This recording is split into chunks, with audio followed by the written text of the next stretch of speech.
양평고속도로 건에 관해 7월 8일 첫 대화를 나눴고 9일 후 7월 17일 최 목사는 아무튼 쇼핑 논란은 있었으나 해외 순방 고생 많으셨어요. 양평고속도로 어떻게 도움되면 좋겠습니까? 라고 톡을 보냅니다. 4시간 반 정도 지난 후에 김 여사는 최소한 저희는 공권력을 이용해서 살이 탐욕하는 일은 상상도 못할 일이에요.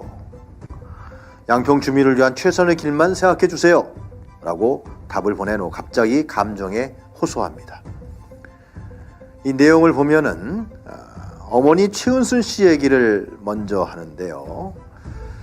어머니가 억울하게 감옥에 가 있고 저는 목숨을 끊을까를 하루에도 수십 번 진지하게 고민할 때 대화 상대해 주셨던 분이에요.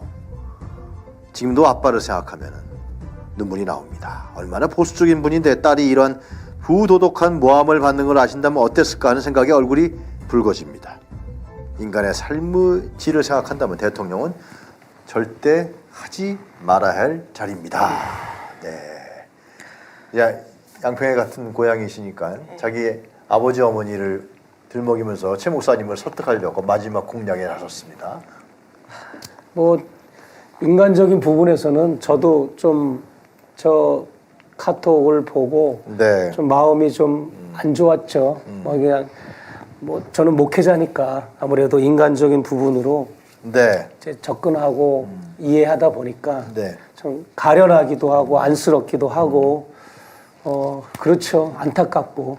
네. 그 모친인 그 좀 뭐죠? 최은순 이 사람 지금 감옥에 가 있죠.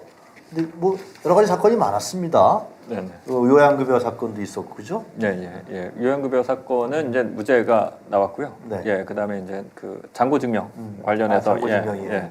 구속이 됐다가 또 이제 형을 살았는데 아마 지금 이게 구속됐을 당시 이 구속됐다 아마 풀려났을 시기로 제가 지금 기억하는데 네. 아마 그러니까 지금 이 카톡 내용을 전체를 다 안 보셔서 이게 무슨 말인지 시청자분들은 완벽하게 이해가 안 되실 수 있는데 작년 그러니까 대선 과정에서 김건희 여사가 사과를 하지 않습니까? 네. 카톡에서는 그걸 전면 부정합니다. 부정한 정치 공세였습니다. 정치 공세 때문에 지금 여기도 나오지만 살인적인 공격을 당했다.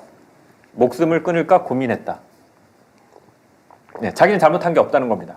자기에 대해서 부당한 정치 공세가 이루어져서 내가 너무 힘들다.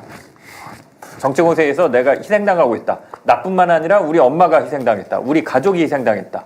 라고 얘기하고 있는 겁니다. 아, 그때 허위 학력, 허위 경력 때문에 사과하지 않았습니까? 그것도 부정합니다. 카톡상에서. 그래요? 네. 그거 다 부당한 정치 공세라고 합니다. 예. 어떻게 얘기하냐면 그 단어 하나 잘못 실수로 넣은 게 어떻게 그 학력 위조가 되느냐라고 얘기합니다. 그렇게 해서 대학에 그 강사짜리 얻은 거 아니었어요? 제 기억이 정확한 모르겠어요. 근데 이제 넣어서는 안 될 단어를 넣는 게 위조인데요. 김건희 여사는 그걸 사과를 했는데 카톡상에서는 학력 위조가 아니라고 다시 주장을 하고 그런 의혹 제기에 대해서 아까 이제 그 가짜 뉴스, 정치적인 선동, 정치 공세. 네, 이 정치 공세, 가짜 뉴스가 너무 살인적이고 나를 너무 힘들게 한다. 그래서 마지막에 이제 인간의 삶의 질을 생각한다면 대통령은 절대 하지 말아야 할 자리다. 이렇게 얘기를 하는데요. 이 거짓 선동 때문에 내 삶이 파괴가 됐다. 내 가족의 삶도 파괴가 됐다. 우리는 희생당하고 있다. 이 얘기를 반복적으로 합니다. 자기가 국민을 속였기 때문에 자기 삶이 파괴된 게 아니라. 네, 예, 가짜 뉴스와 거짓 선동에 의해서 자기 삶이 그 당시에 파괴됐다. 그 자기가 내조만 하겠다고 눈물이 났나 안 났나 고개 숙이면서 사과한 거는 완전히 다르게 생각하고 있었군요, 이 사람은. 네네, 카톡상에서는 부정합니다. 사실 그 당시 논란이 있었을 때 네. 그 거짓 사과쇼, 저는 거짓 사과쇼라고 부르겠습니다, 이제부터.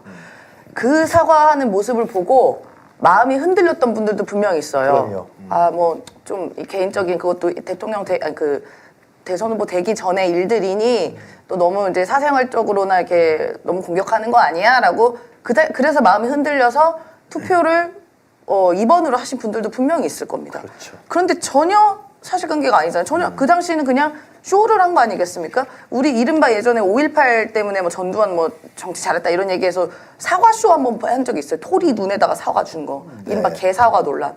국민을 그 정도밖에 생각 안 하는 겁니다. 개사과하고 눈물로 하는 척하고 뒤에서는 실제로 그런 마음 아닌 것. 명백하게 드러난 것이죠. 그러니까 이 지금 윤석열 정권의 국정 기조와도 되게 비슷해요. 유체 이탈하지 않습니까? 이 정부는 본인들이 잘못했고 남에다 화내잖아요. 네. 비슷합니다. 김건희 씨의 이런 태도들과 지금의 정권의 하는 이런 국정 기조의 방식들이. 목사님 하신 말씀 없으세요? 지금 네. 대통령은 절대 하지 말아야 할 자리라고 얘기하던데요. 그러니까 여기에서도 이제 이번 영상에 보여준 것처럼 본인이 대통령이라고 인식하는 글쎄 말이에요. 그게 그러니까 이제 이 시청자 여러분이 꼭 아셔야 될 부분은 뭐냐면 김건희 여사가 대선 기간에도 내가 후보잖아. 내가 후보라고 얘기를 합니다. 그냥 이명수 기자하고 녹취록에도 보면 네. 본인이 후보예요. 후보의 아내가 아닙니다. 그냥 본인이 후보고 네. 그리고 내가 정권을 잡으면 내가 정권을 잡는 겁니다. 정권은 남편과 정당이 잡는 건데 내가 정권을 잡으면 말하고 또 내가 대통령이 돼 보니까 국민들을 먼저 생각하는 내가 대통령이 돼 보니까 내가 이 자리에 있어 보니까 내가 이 일을 해 보니까 그래서 이게 그냥 어투나 문법상의 그 사람의 언어 습관이 아니라 네. 진짜로 이 사람은 윤석열 대통령은 그냥 어떤 하수인이고 자기의 욕망을 거기 투영해서 그냥 본인이 이제 대통령을 할 수 없으니까 하나의 아바타 같이 사용을 하고 본인이 다 나라를 이끌고 통치하고 국정을 수행한다고 저는 보고 있어요. 그게 맞습니다. 여러분들이 영상 자료 나오는 거, 사진 한 장 나오는 거 그냥 소홀히 보지 마세요. 분석 좀 해보세요. 다 그게 메시지가 다 나는 사진을 한 장 한 장 볼 때마다 대통령 사진, 대통령실 공식 홈페이지 사진 볼 때마다 다 그게 메시지가 나와 있어요.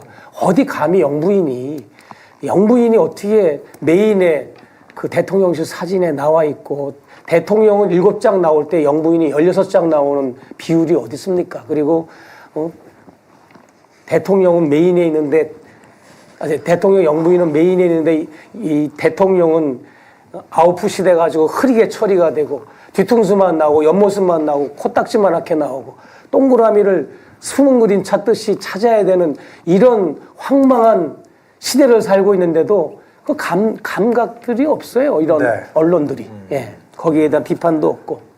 유 소장님 여기 보면은 사리 탐욕이라고 나오는데 이게 사리 탐욕? 오늘 많이 듣는 단어 같은데. 아니, 사리 사리 사욕이고 사욕. 사리 사욕과 탐욕을 합친 것 같습니다.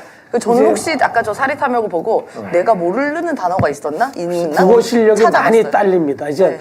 목사님 보안을 유지해 주세요 이런 말도 보안이잖아요. 보안 수사대 할 때 근데 보완을 유지해 달라고. 보완은 이제 보충하는 거죠. 예, 보안을 유지해 달라고. 박사 아니에요? 네? 디자인 박사? 박사님이시죠. 뭐 이게 여러 가지 좀 그런 부분이 네. 예, 부족한 것도 많이 봤죠. 네. 또 아까 말씀하신 대로 뭐 띄어쓰기 또 점점점점점 그 카톡 교신하느라고 상당히 힘드셨겠습니다 이게. 그리고 이제 많은 질문을 받는 중에 직접 연락이 오신 분들도 있어요.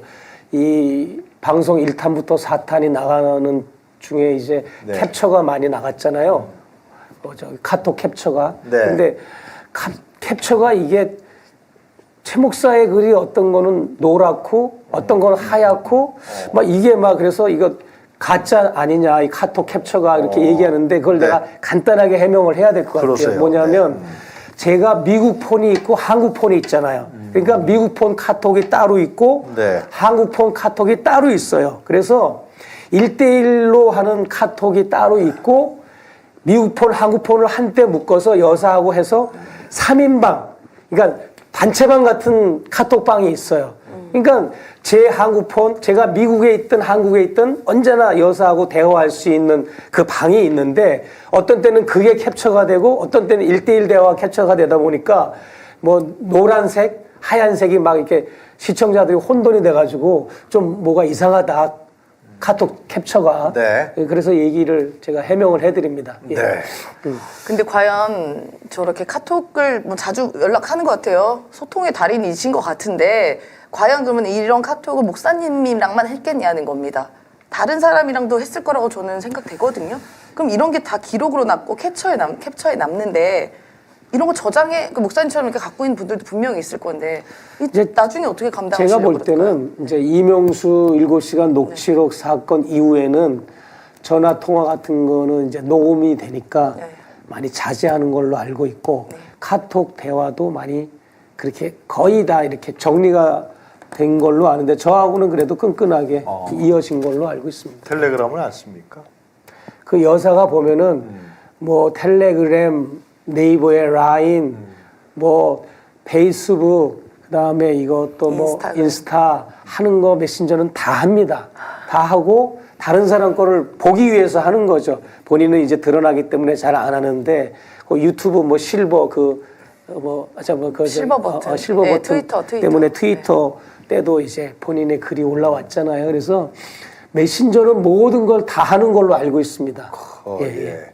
이명수 기자 얘기에 따르면은 밤 12시에 많이 한다 그러더라고요. 네. 저는 그런 적이 없고 네. 2시 이후입니다. 새벽 2시, 3시 오후 2시가 아니고요. 아닙니다. 그래서 저는 대통령께서 국정을 수행하느라고 피곤하시고 또 대선 기간에도 유세하느라고 피곤하시니까 골아 떨어져 가지고 그냥 밤에 이제 할 수도 있잖아요. 근데 그게 아니고 뭐 이명수도 그렇고 저도 그렇고 보면은 거의 한 침대에서 부부가 같이 이제 생활을 하면 밤에 외부인하고 전화나 카톡은 거의 불가능하잖아요. 근데 그걸 볼 때 거의 이제 그 부부가 하여튼 부부의 생활하는 것은 거의 존재하지 않는 거가 아닌가 추측이 됩니다. 네.